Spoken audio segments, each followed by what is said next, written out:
Combinamentos Podcast. Ação refrescante dos pensamentos. Olá, notável ouvinte, vida longa e próspera. Eu sou Fernando Pessotto e estamos começando o episódio número 34 do Cognamentos Podcast. E você já sabe que por aqui vai ouvir falar sobre saúde mental, cultura, saúde em geral, curiosidades, psicologia e muito mais. Então, se arruma aí no sofá, na academia, no busão, lavando aquela louça, em qualquer lugar que você esteja ouvindo e sinta-se em casa. Para começar dando aquela força, já segue o nosso perfil lá no Instagram, que além dos posts dos episódios, teremos outros conteúdos em outros formatos. E todos serão informados por lá, inclusive essa semana já fiz alguns stories lá de alguns vídeos que a gente está fazendo ali. Então fiquem atentos que vai sair tudo por lá. Não fique de fora, o nosso perfil é o @cognamentos. E você também pode conferir os episódios e as nossas dicas do Fale-me Mais Sobre Isso lá no nosso site, no www.cognamentos.com.br. Lá você pode navegar pelos episódios e também acessar os links de cada uma das dicas que os nossos ilustres convidados sugeriram em cada um dos episódios. E como você já é de casa, já sabe, se quiser sugerir qualquer tema por aqui pra gente, é só mandar um direct lá no nosso Instagram, fique muito à vontade, sua opinião é sempre muito bem-vinda. E se quiser mandar um e-mail também pode ser no contato@cognamentos.com.br.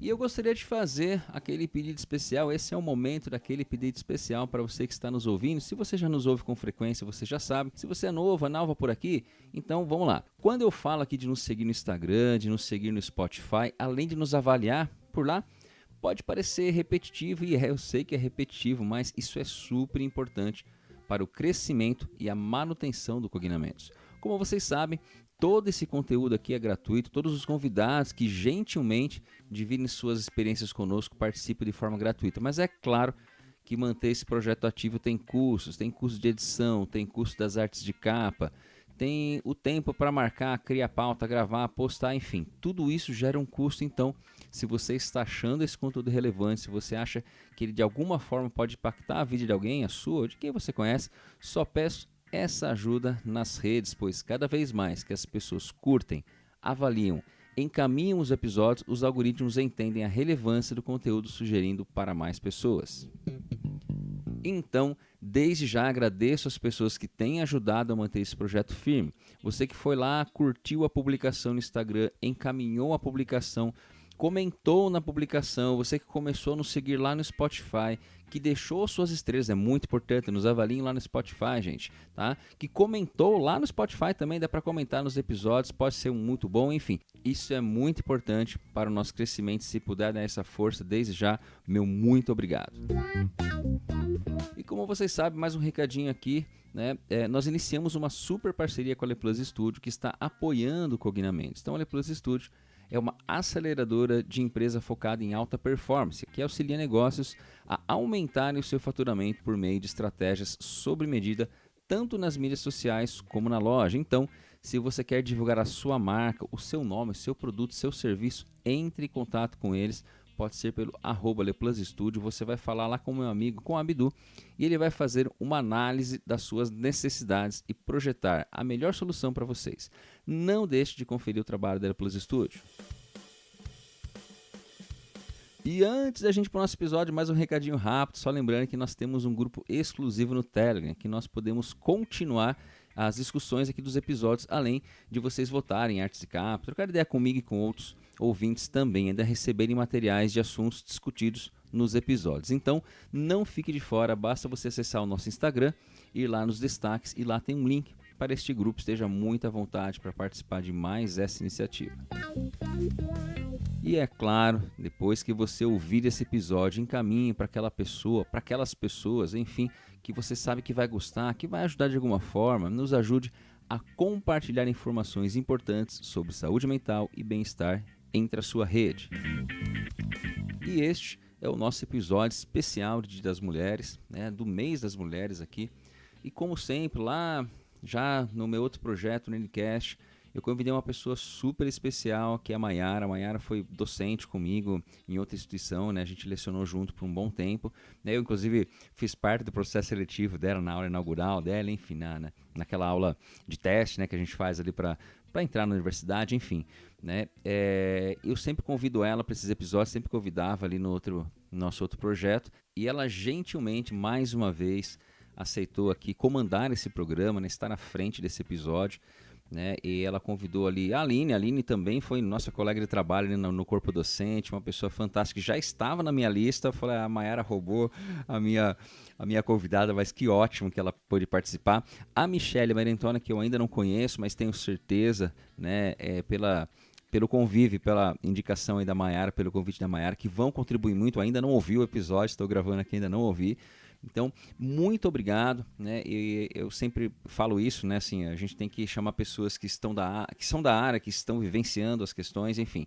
Nada melhor do que um episódio de mulheres, gerido, gravado e orientado por mulheres. Então, mais uma vez, Mayara, muito obrigado. Você sabe que o espaço aqui é sempre aberto para você. Mas eu tenho uma coisa que eu já falei para ela e quero que vocês aí endossem, gente. Eu acho que a Mayara tem que fazer o podcast dela. Ela é uma pessoa que conecta muitas pessoas, está sempre envolvida em assuntos ali sociais, enfim, né? Bastante dessa causa das mulheres também. Então, eu acho que ela tem que ter o programa dela. Eu já falei, Mayara, precisando do meu apoio em qualquer coisa, se eu puder ajudar, fico disponível. E se vocês acham que isso, pode botar um hashtag ali, Mayara no podcast, e ela vai criar o podcast dela. E eu acho muito bacana que ela possa divulgar e, enfim, né, propagar um pouco mais, assim, do que ela tem estudado, do que ela tem atuado. Vocês vão ouvir aqui, então, um programa sobre autocuidado, né, sobre essa nova política do cuidado voltado para mulheres. Então, espero que vocês gostem, comentem, compartilhem esse material. Eu tenho certeza que ele foi feito de maneira com muito carinho, muito respeitosa. Então, um ótimo episódio.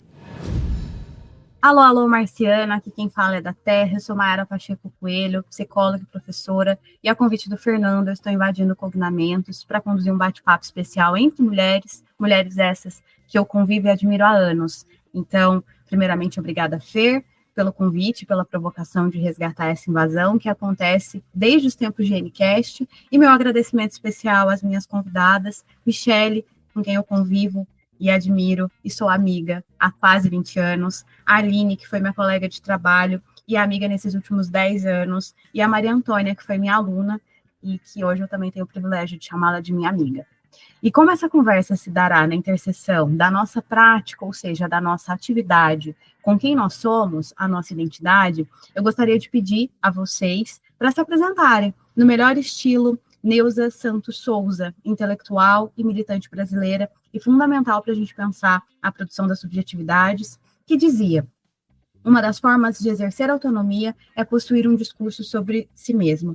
Então, gostaria de pedir agora para que cada uma fale um pouquinho sobre si. Bom, vou começar aqui. Eu sou a Aline, eu sou psicóloga, sou mestre em educação, os dois pela UFSCar, na Federal de São Carlos.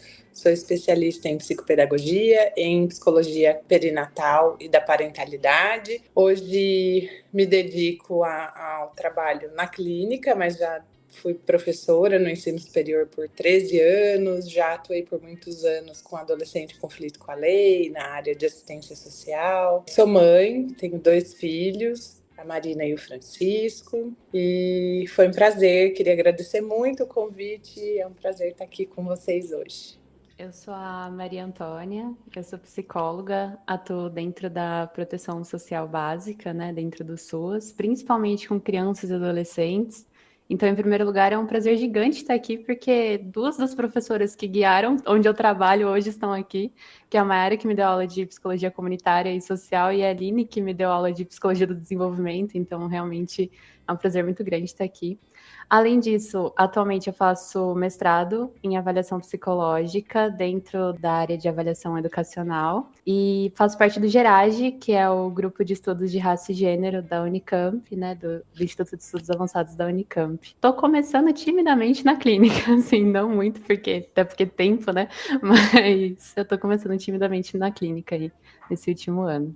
Eu sou Michele, sou psicóloga, Atuo na atenção primária à saúde há aproximadamente 12 anos.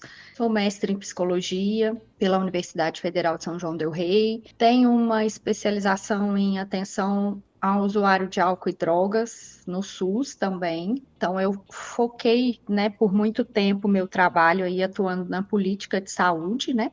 Mais recentemente, eu fui me interessando pela clínica, por meio da psicologia transpessoal, eu tenho, né, me dedicado mais a esses estudos, né, da consciência, dos estados de consciência, e para mim tem sido muito interessante, né, e essa mudança de perspectiva dentro da psicologia.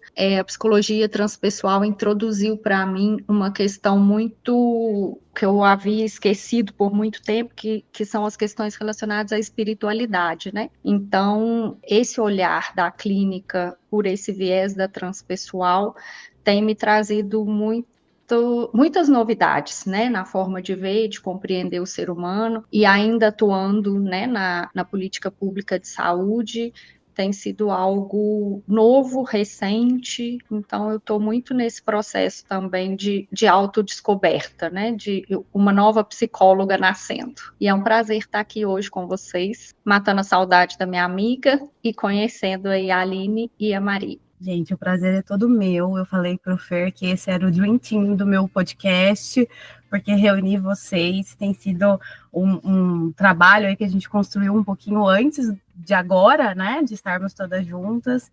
E eu só posso deixar registrado aí o fato de vocês terem respondido tão prontamente, tão afirmativamente ao convite, à provocação, reforça para mim uma lógica que eu venho defendendo há um certo tempo e com um certo afinco, que é sentar para dialogar com mulheres, escutar mulheres e produzir diálogo entre mulheres, tem em si um quê transformador e revolucionário. Então, queria começar a provocar vocês para a gente direcionar a nossa conversa para o lugar do cuidado. O cuidado pensado aí como uma característica, muitas vezes associada ao gênero feminino, mas sobretudo como uma função, né? E uma função que sustenta a nossa sociedade, tanto do ponto de vista histórico, quanto cultural, quanto social.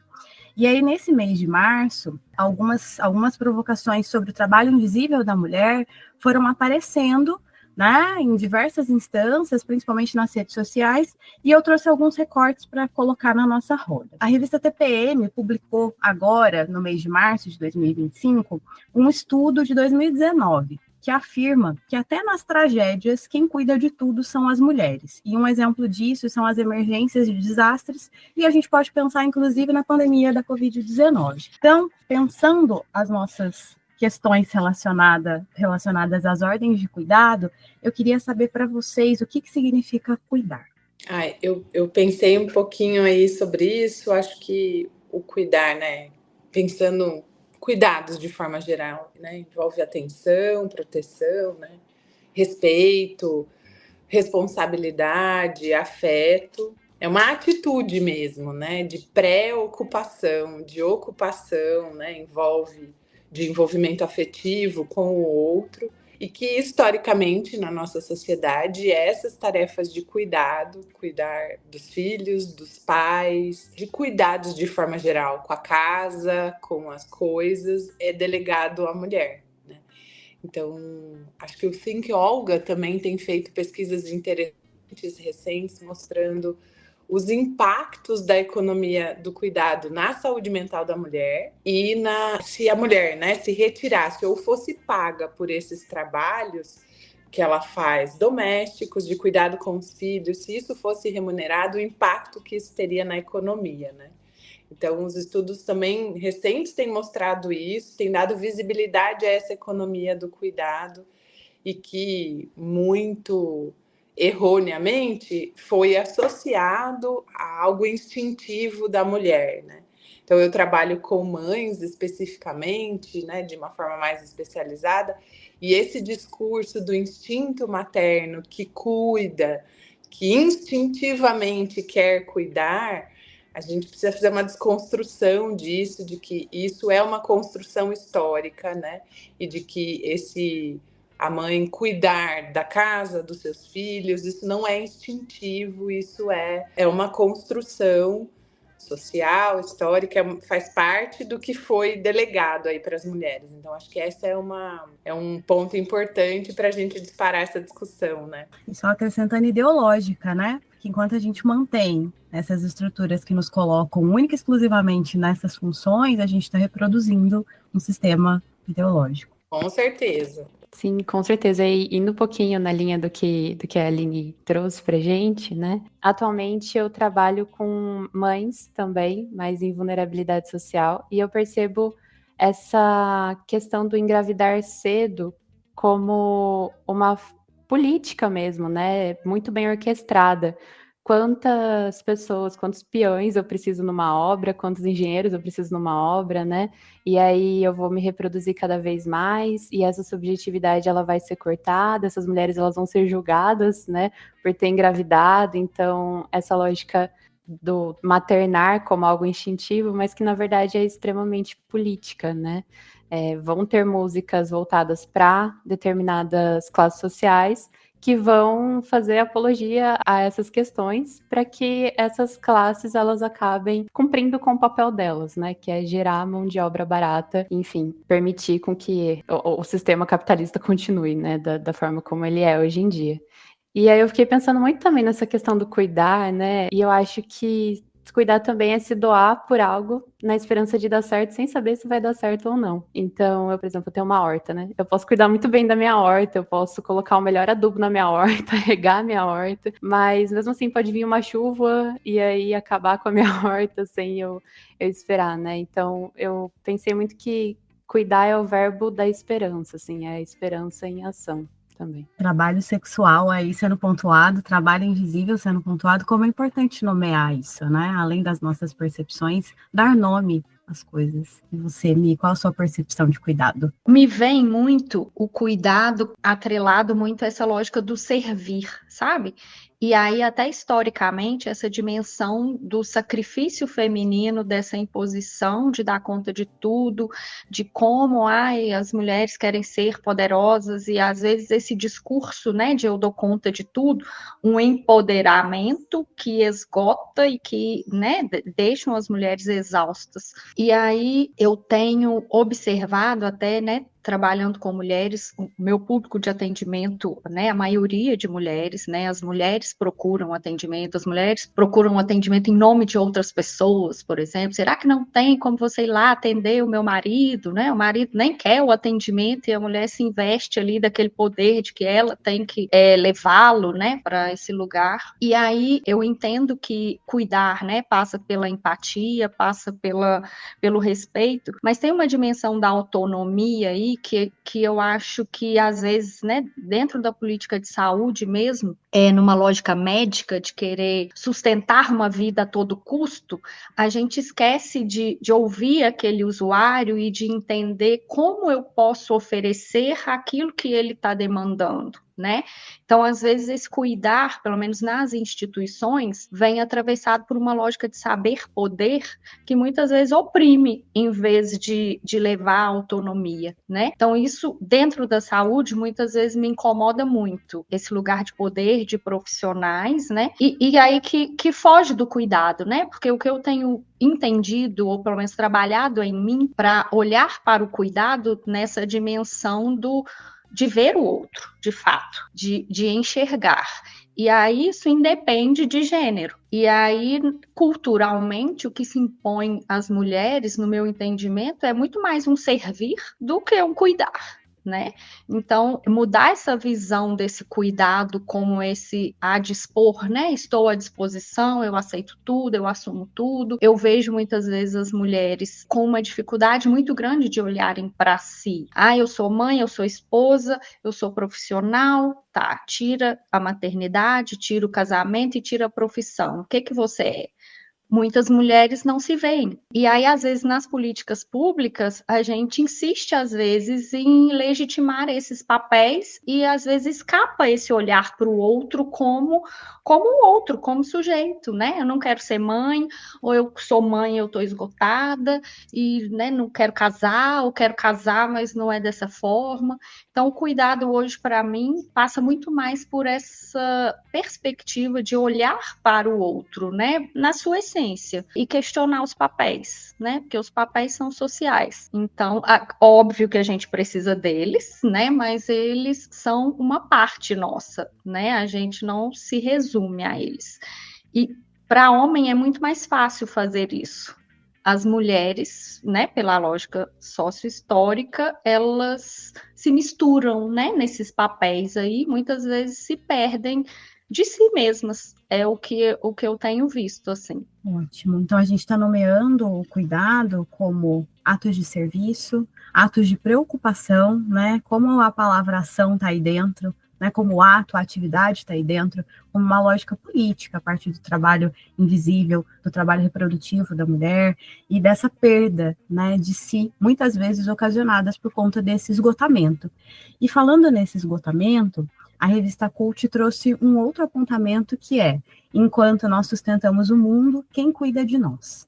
E aí me vem um termo que é absurdamente difundido em várias instâncias, que é o autocuidado, mas que eu tenho pensado sobre ele nos últimos tempos e tenho tentado criar alguma perspectiva sobre autocuidado que não seja esse autocuidado mercadológico, né, de faça seu cabelo, faça sua unha, faça um procedimento estético e cuide de si mesma. Tenha um tempo para você, enquanto algumas de nós estão tendo dificuldade para tomar um banho, né? Para tomar um banho em paz. No caso da maternidade, essa é uma das questões primordiais. E aí eu queria ouvir de vocês, para poder me ajudar a construir o que seria um autocuidado, como que vocês cuidam de vocês, se vocês puderem dividir conosco, e como vocês entendem autocuidado. Bom, para mim, definitivamente, autocuidado não é skincare, como tem se dito por aí. Para mim, não faz sentido, não tem significado, né? Então, não é uma prática de autocuidado, de uma forma de cuidar de mim. Eu fiquei pensando, né, sobre essa discussão que a gente ia ter hoje, e eu fiquei pensando que como um bom exemplar de toda dessa questão histórica, e por ser mulher e mãe, eu tenho uma dificuldade imensa de cuidar de mim mesma, né? Então é um exercício que exige muita consciência, né, de consciência crítica de todo esse cenário e de precisar fazer esforços mesmo para caminhar numa direção contrária. Então, como você falou, Mayara, como mãe, às vezes não consigo tomar um banho sossegada, não consigo... Na maternidade, ter um tempo sozinha é algo, assim, raro, ainda mais para mim, né, que não tenho rede de apoio aqui em Americana. Então, uma forma de autocuidado, e que é o que eu percebo que faz sentido para mim, e que tem um significado, é tentar preservar algum tempo sozinha, né? De ter um respiro, que seja um tempo pequeno, mas ter um tempo sozinha. Acho que na maternidade, né, o básico já é quase que um luxo, assim. E aí, dependendo das condições sociais, da classe social, isso vai ficando cada vez mais luxo mesmo, né? Então, eu entendo que eu tenho uma condição ainda privilegiada, mas acho que dentro do trabalho com mulheres, principalmente, e com mães, a gente precisa reforçar esse discurso de ter consciência, né? Tem uma campanha sobre a saúde mental da mulher, e em um ano específico, o lema foi: a mão que embala o berço é a mão que cuida, que rege o mundo, né? Então, quem cuida da criança cuida do mundo, de todo mundo. Então, fortalecer esse discurso de que cuidar de si é também cuidar do outro, do filho, né? Que tem uma coisa de colocar sempre as outras pessoas e, na maternidade, o filho, os filhos em primeiro lugar. Então, fortalecer esse discurso de ter consciência de que as mulheres respondem por uma grande parte do trabalho invisível da nossa sociedade, e que cuidar de si não é egoísmo, não é olhar de uma forma egoísta para a vida, né?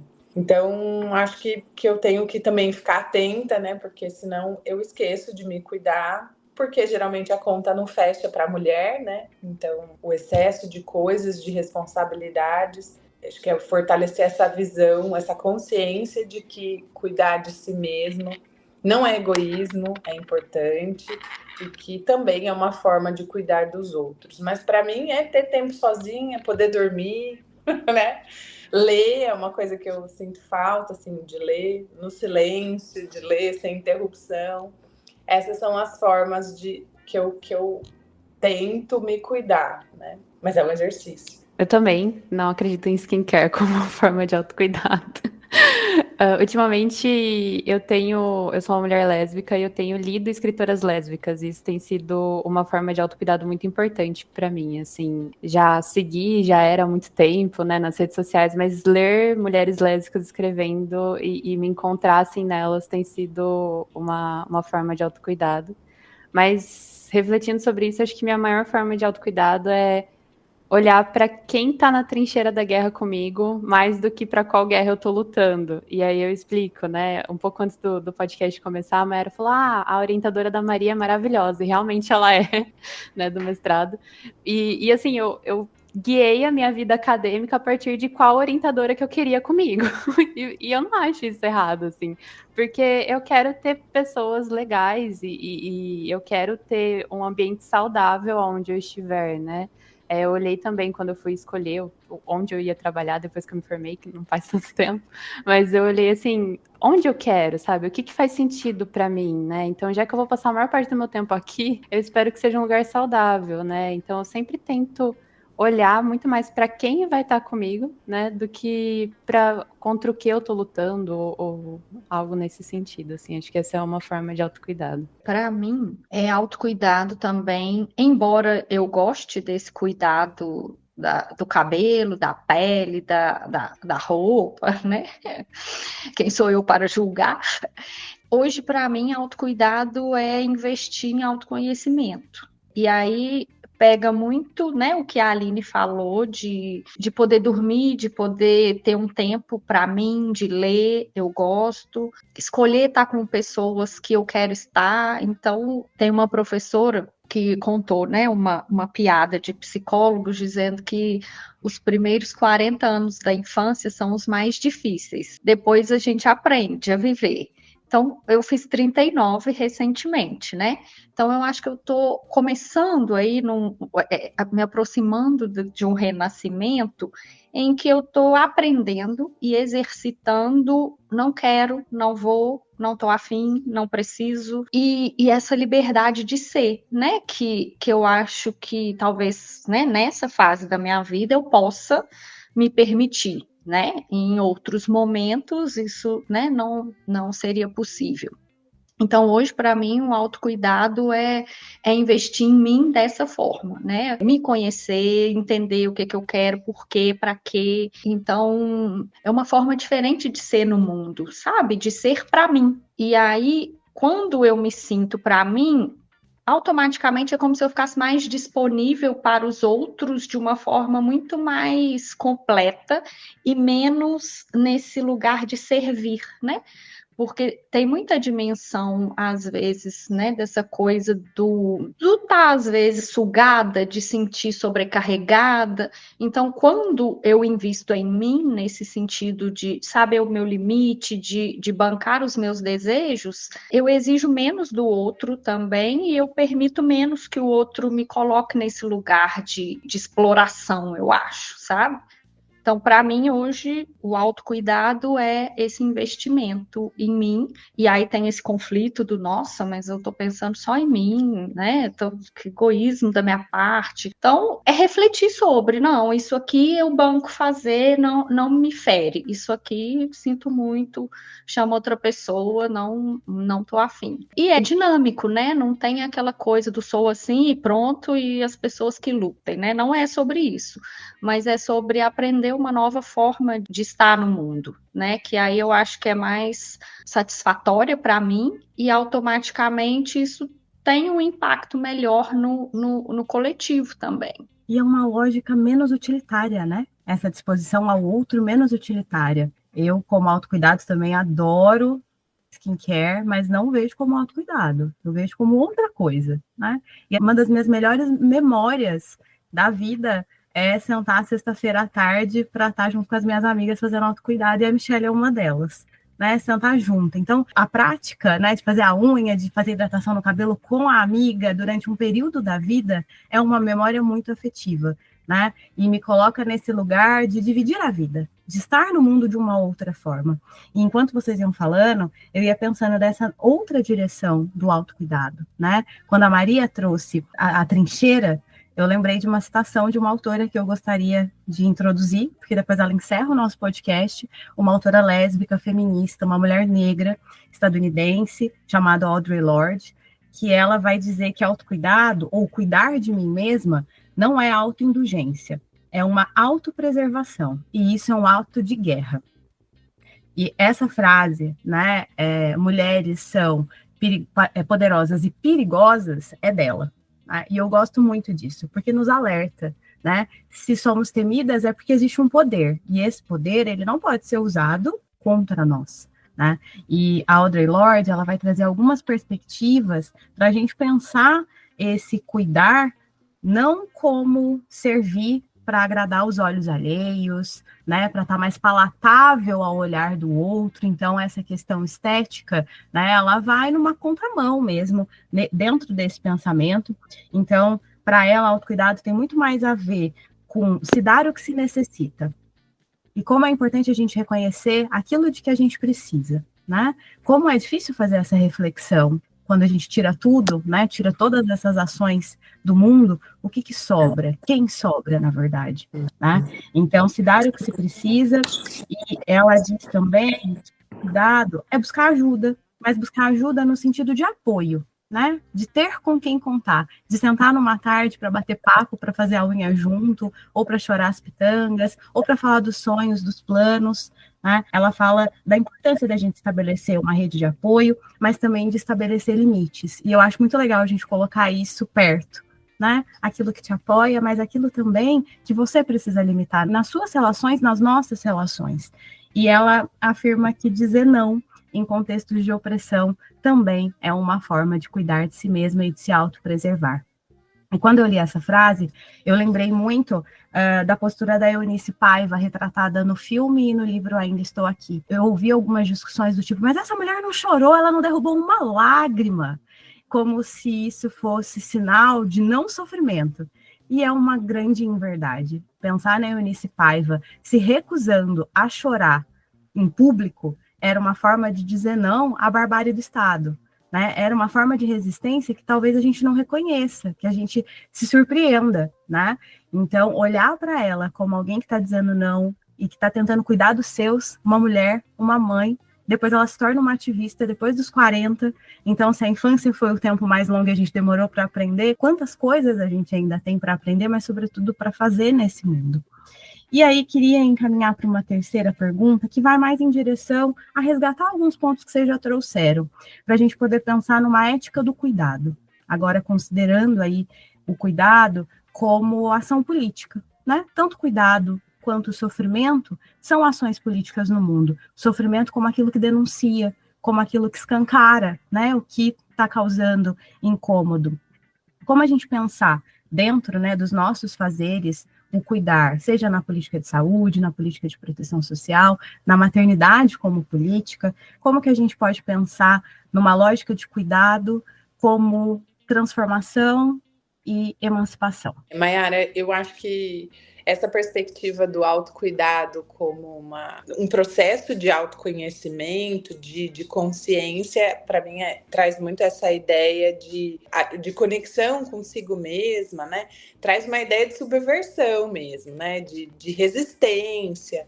Então, eu acho que trazer essa ideia do autocuidado como um aprofundamento na conexão consigo mesma, autoconhecimento, isso é resistência. Eu acho que tem toda a relação com políticas de emancipação. Então, quando a gente questiona, quando a gente subverte o que está estabelecido, né, e posto ideologicamente, socialmente, principalmente para nós mulheres, a gente consegue combater essas estruturas de opressão, né? A gente consegue trazer a consciência, o debate e essa questão, a posição da mulher socialmente, e aí promover mudanças coletivas, não só mudanças individuais, né, particulares.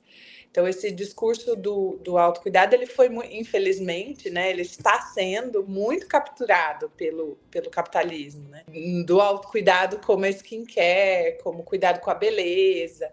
E é isso que vocês falaram, não tem problema nenhum alguém identificar isso como autocuidado. O problema é a gente achar que só isso é autocuidado e não avançar nessa discussão, né? Então, esse movimento que o capitalismo fez de capturar o discurso do autocuidado com uma finalidade lucrativa, né? Isso também tem sido muito, muito perverso, principalmente para as mulheres, né? Porque traz mais uma opressão de padrão de beleza, de atender um padrão de beleza, de atender um padrão de desempenho, né? De dar conta de tudo, estar linda, maravilhosa, né? Então, acho que essa discussão é essencial para a gente subverter. Primeiro, ter consciência, debater e subverter essa lógica e trazer mudanças coletivas, principalmente para as mulheres. Acho que isso foi o que me veio a partir da sua pergunta.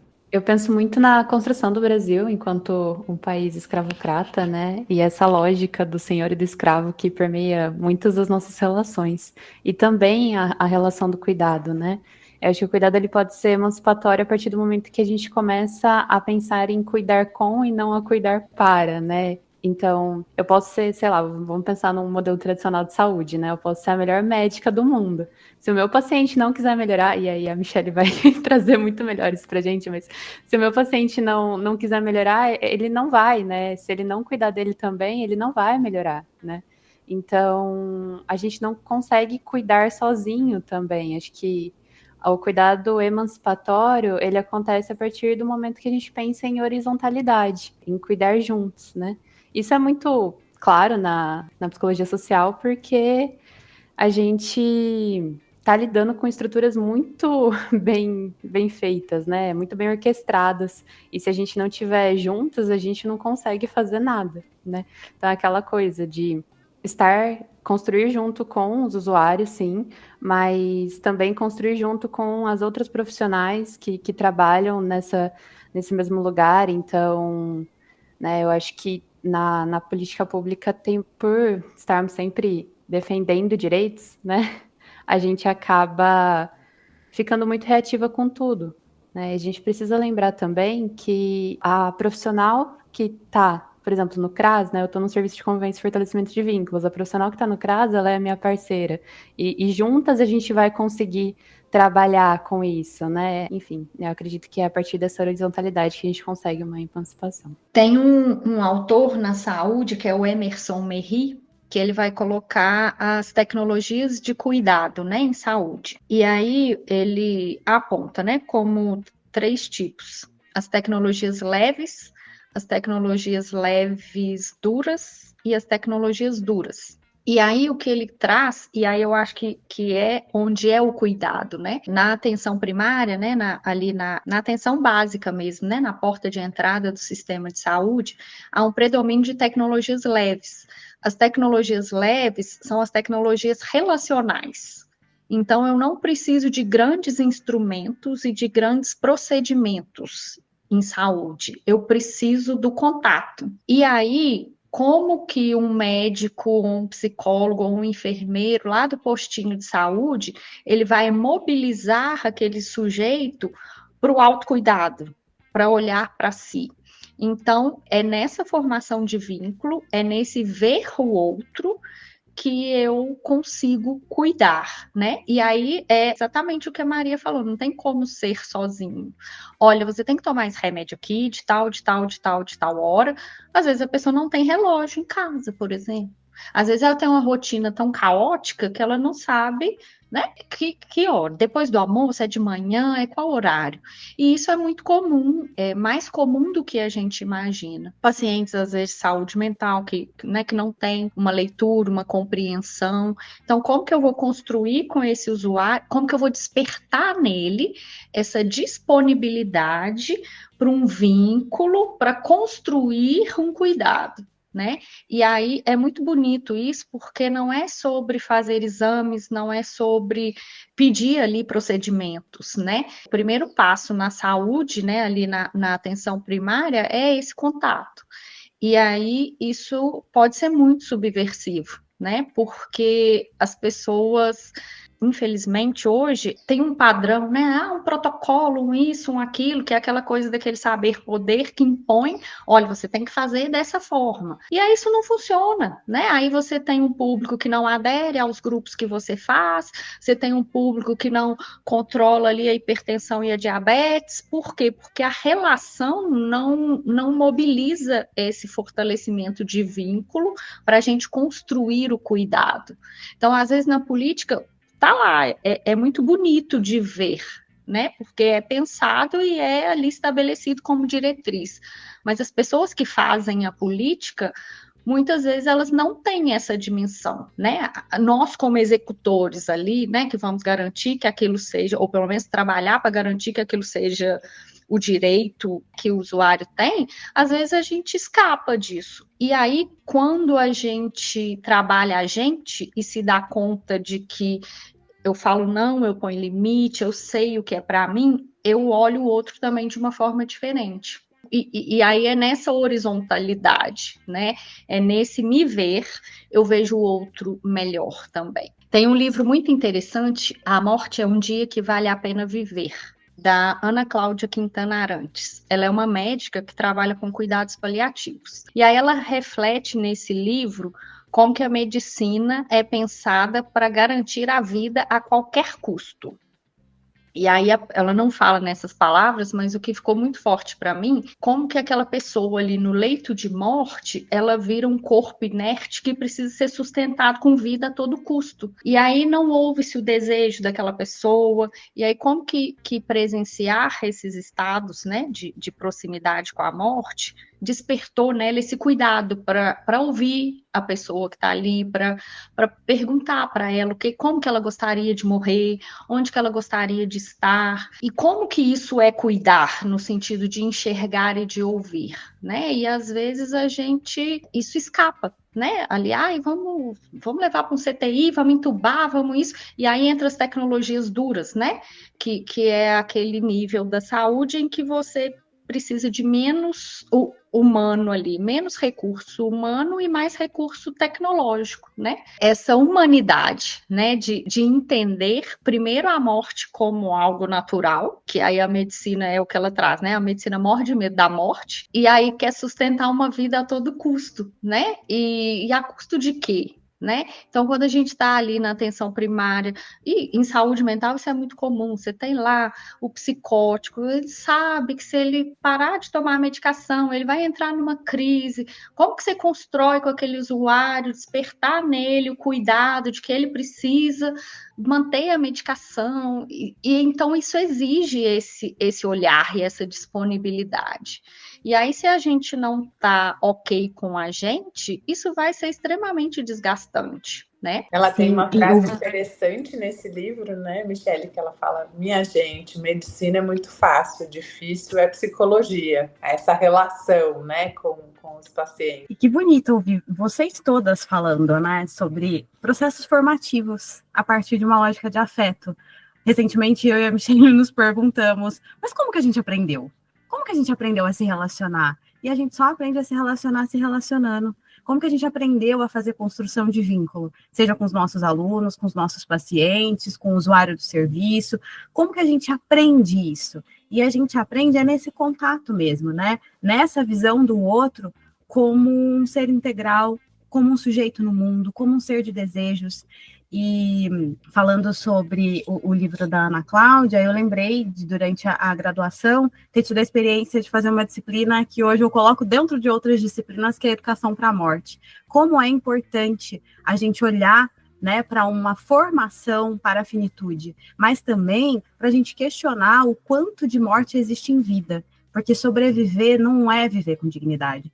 Então, como a gente normaliza algumas vivências como menos importantes, como a morte ganha um status de mera coadjuvante na vida de milhares de brasileiros, né? Ver um corpo estatelado no asfalto, isso nunca deveria ser normatizado, né? Isso nunca deveria ser uma visão para os nossos olhos, como uma visão normal, natural, comum, né? Mas para alguns territórios é essa visão cotidiana. Então, como que algumas mortes são mais relevantes do que outras? Então, isso é muito pesado. Mas, ao mesmo tempo, fala de política, né? Fala de visão de mundo, fala de ideologia, fala de compromissos que a gente assume, né?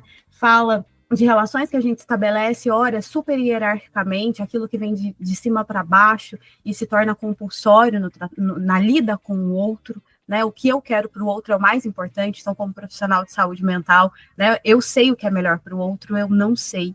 Reconhecer que a gente não sabe e que a nossa escuta e logo o nosso corpo vai ser o nosso instrumento de trabalho, também tem seu preço. E exige da gente essa formação constante e essas trocas. Então, pensando aí, saúde, de forma geral, saúde e proteção. Pode falar, Aline. Eu queria só aproveitar o gancho disso que você estava falando, Mayara. Eu acho também que a gente precisa trazer essa discussão do autocuidado como um paliativo, sabe? Como uma forma de adaptação do indivíduo a esse sistema adoecido que normaliza tanta coisa absurda, né? Esse excesso do produzir, do desempenho. E aí, esse discurso do autocuidado muito bem capturado, né, pelo capitalismo, vem como um paliativo. Então, aí você se cuida e aí você aguenta mais coisas, sabe? Acho que é importante também a gente ficar atento a essa lógica do autocuidado, que é super perversa e que tá aí, né? Tá super colocada de o autocuidado ser uma forma de reparação de um sistema adoecido, ou uma forma de melhorar a sua adaptação a um sistema adoecido. E não é essa a lógica que a gente quer trazer, né? Não é essa discussão que a gente precisa fazer. Não é nesse caminho que a gente precisa seguir, né? É de criticar e questionar e subverter essa lógica por trás, o pano de fundo, não o autocuidado, vai me ajudar a me adaptar melhor e render melhor, né? Essa lógica acho que é bem problemática. Né? É o que a fala da Mayara, né? O quanto a morte, né, tem essa questão e o quanto que há de morte nessa rotina exaustiva, né, do consumo. Porque a minha jornada é assim para consumir mais, né? Se esse for o caminho, é morte. Né? E aí a Ana Cláudia no livro também ela traz isso, né? A reflexão do que é viver. E tem até num dos capítulos ela fala, eu não sei se a frase é dela, eu acredito que não, mas quando a morte chegar, que ela te encontre vivo. Porque essa coisa, né, do capitalismo se apropriar dos discursos e é muito delicado isso, né? Eu estou mais bonito, eu estou mais adaptado para consumir mais. Enquanto, em termos de desejo, do que sou eu estou morto, porque eu estou só atendendo às expectativas, cada vez mais eficaz, mais eficiente, e aí tomo um remédio para isso, a vitamina para isso, para dar conta de seguir assim, morto. Né? Quando a gente pensa em resiliência, né, hoje em dia tem tanta essa coisa do eu sou invulnerável, né, então eu preciso dar conta de tudo o tempo inteiro, né, essa coisa de ser firme e que é tudo isso que vocês falaram, sendo que quando a gente olha na literatura mais especializada sobre o tema, resiliência precisa de vulnerabilidade para acontecer. Né? Se eu não tenho os meus momentos de vulnerabilidade, eu não consigo ser resiliente, eu não consigo lidar com as minhas questões, né? Então, é justamente essa coisa da gente não precisar estar bem o tempo todo, né? Até para a gente conseguir lidar com os nossos problemas. Eu acredito que isso é muito importante, né? Ter esse tempo também para a gente sofrer e chorar, e ter colo para chorar, né? Construir colos para chorar, porque a gente vai bater, mas a gente vai apanhar também. E aí, quando a gente conseguir, depois de chorar, aí sim a gente vai olhar para os nossos problemas e enfrentá-los. Ótimo. E eu acho que vocês já estão respondendo, de certa forma, a minha última provocação, que é como cuidar de quem cuida, é um termo, né, que se popularizou tanto. Vamos fazer uma formação para cuidar de quem cuida, virou um título, e eu tenho muito medo do esvaziamento discursivo, né? Mas eu queria provocar vocês, se é possível, e, sobretudo, como se fortalecer coletivamente. Olha, eu fiquei pensando, né, a partir da nossa discussão toda. Ontem eu participei de um grupo de estudos em Jung, né, de um livro da Verena Casti. Eu queria trazer uma citação que eu fiquei pensando muito nela depois, né? Ela vem trazendo a construção de que as mulheres, pela questão social, ideológica, elas têm uma identidade formada muito a partir do homem, né? E isso muito mais claramente há anos atrás, hoje talvez um pouco menos. E aí ela traz essa necessidade, dessa desconstrução, e tem um trechinho que ela fala: entre as mulheres, o clamor por um lugar próprio deve ser ouvido, mas as mulheres não devem permitir que esse lugar lhe seja atribuído, não por outras mulheres, muito menos pelos homens. Elas devem identificar e ocupar esse lugar de uma maneira que corresponda a elas. Então, eu fiquei pensando um pouco sobre isso, né? De como cuidar de quem cuida. A gente precisa de discussões e consciências individuais, mas a gente precisa fortalecer esse coletivo. A importância dessas discussões, a importância das relações, né? Desse apoio, porque isso também é algo, como você mencionou, né, como uma prática de autocuidado, estar com amigas. E que isso é algo que pode ser uma forma de fortalecer muito as mulheres, para que elas possam ter mais consciência e se cuidar. Pensei nessas questões. Nossa, é tão difícil, né, pensar no cuidado de quem cuida. A gente teve uma roda de conversa lá na onde eu trabalho sobre isso, a Mayara muito bem conduziu essa roda. E pensar, acho que em primeiro lugar, em quem cuida e por que é essa pessoa que está cuidando. Acho que é o primeiro passo, assim, para a gente desconstruir essa lógica. E depois, como se fortalecer coletivamente, olhar primeiro pra gente. É aquilo, com quem eu tô, né? Por que eu tô olhando mais para contra quem do que com quem? E aí isso vai para outras esferas, assim, quais são as políticas públicas que eu preciso para que as pessoas que hoje cuidam consigam cuidar, né? Eu vou falar um pouco da cidade onde a gente está trabalhando, né? Onde a gente mora. As escolas públicas hoje, elas encerram às 4 horas da tarde. E quem que consegue buscar o filho 4 horas da tarde, né? Então, por que tá terminando esse horário, né? E assim, a gente tem uma série de questões voltadas para os serviços de convivência, que antes era no contraturno e que agora não são mais, e tá sucumbindo os serviços de convivência. Qual que é a lógica que tá por trás de eu não ensinar as crianças a conviver e a fortalecer vínculos desde o começo, né? Por que a gente está tendo essa mudança? Então, eu acho que é um pouco disso, né? A gente pensar no sentido macro, mas sempre, como vocês muito bem pontuaram, pensando no micro, né? As pessoas que estão comigo, né? Acho que é um pouco disso. Eu tenho uma questão pessoal que tem a ver com a minha trajetória profissional, que durante a faculdade, no início, né, da minha vida profissional, eu tinha muita dificuldade de entender para que servia a psicologia clínica. Para mim não fazia sentido nenhum eu atender uma pessoa. O que essa pessoa vai mudar no mundo? E aí é a ignorância mesmo, né? De ignorar que o Gandhi tem uma fala: seja você a mudança que você quer ver no mundo. E aí não é romantizar e nem assumir esse lugar de Marte, né, da coisa. Eu pego, eu banco, eu sustento. É porque se eu não fizer, né, e aí se eu não mostrar a minha vulnerabilidade, eu acho que a vulnerabilidade une as pessoas. Então aí a gente constrói ali, né, algo junto. Porque se eu ficar nesse lugar do eu dou conta, eu dou conta, e aí né, a tendência disso é isolar, né? Então, eu não dou conta, eu não quero. E aí hoje eu consigo ver isso de uma forma, o amadurecimento profissional traz isso para nós, né? Trouxe para mim que esse sujeito ele precisa ser ouvido, e nesse olhar para si a gente abre automaticamente para o outro. Mas eu preciso reconhecer a minha vulnerabilidade, a minha impotência, né? E aí eu acho que é importante para as mulheres sustentar que elas estão deixando os outros desconfortáveis. E isso é muito difícil, né? Porque culturalmente, eu tenho que agradar, eu não vou ser a indelicada, eu não vou ser a chata. e as instituições oprimem, né? Então, quando você impõe e vê o desconforto e você não volta atrás, você está resistindo. E, pessoalmente, para você dar conta disso, você tem que estar trabalhando, né? E tem que ter, trabalhando em você, e tem que ter ali um suporte, né? Não estar sozinha, né? Então, eu vejo muito esse sustentar o desconforto nesse processo de fazer a diferença, né?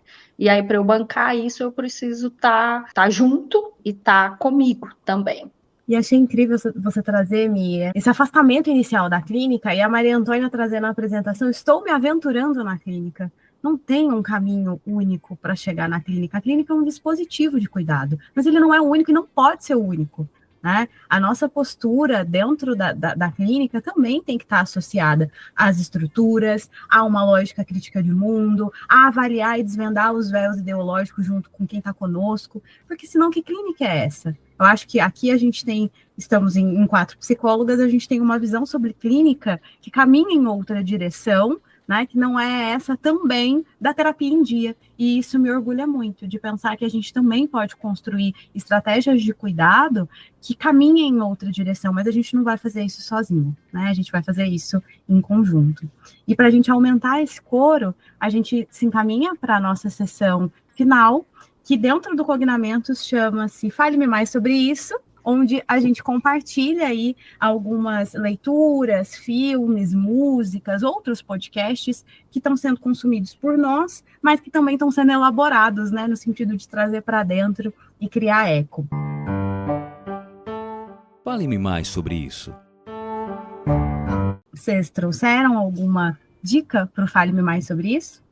Olha, eu lembrei de vários aqui, a partir também da nossa conversa, fui anotando outros. O podcast eu gosto muito do Mamilos, não sei se vocês conhecem, acho que muita gente deve ouvir, e o Bom Dia Óbvios, que eu também acho super legal. E queria indicar um livro de filme, acho que é legal, essa discussão toda, acho que me fez lembrar muito do filme A Filha Perdida, que traz muito essa... É uma mulher, mãe, mas num outro lugar, né? Não essa maternidade toda romantizada, idealizada. Então, é bem interessante. Tem o livro e o filme. E um livro que eu li recentemente, que eu gostei bastante, chama A Filha Única. Vai confundir com o outro. É A Filha Única, esse. É de uma autora mexicana que chama Guadalupe Nettel. E o livro traz muito essa potência feminina. Então, ela conta a história de várias mulheres. O tema que ali circula no livro é a maternidade, mas ela é um romance e ela vai falando sobre diferentes mulheres e é muito interessante porque mostra como essa potência, como o feminino, a força do feminino, né? É muito legal nesse livro, eu indico muito a leitura, gostei muito. Acho que se vocês não conhecem, também vocês vão gostar. Quem mais para pôr na roda?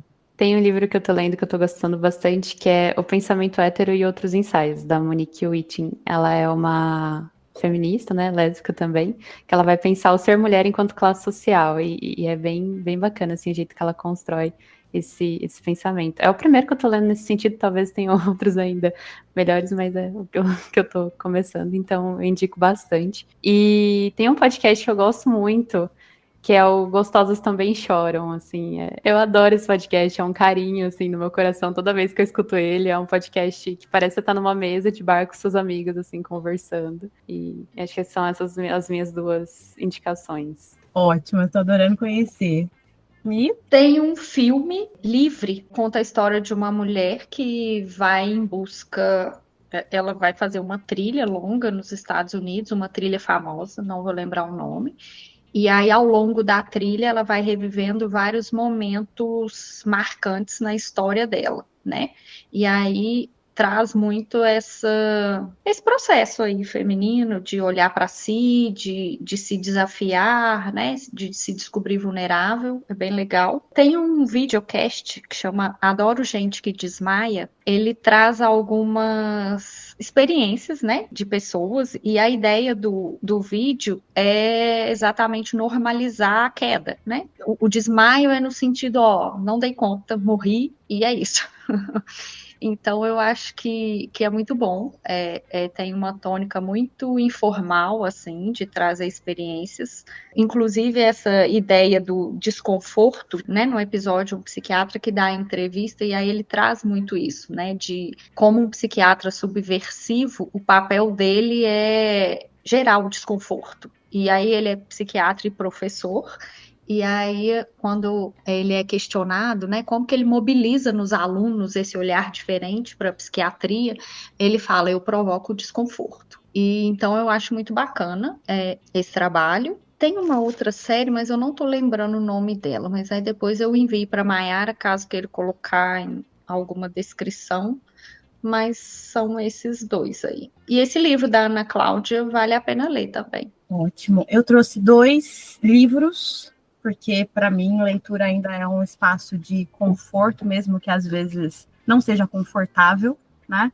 Eu tenho tido um costume de ler em paralelo fantasia e biografia. Fantasia é um lugar de conforto para mim, então eu trouxe uma fantasia que ela é muito pouco fantasiosa, de uma autora brasileira chamada Micheline Verunski, que precisa ser conhecida, né? Vou pregar a palavra de Micheline Verunski.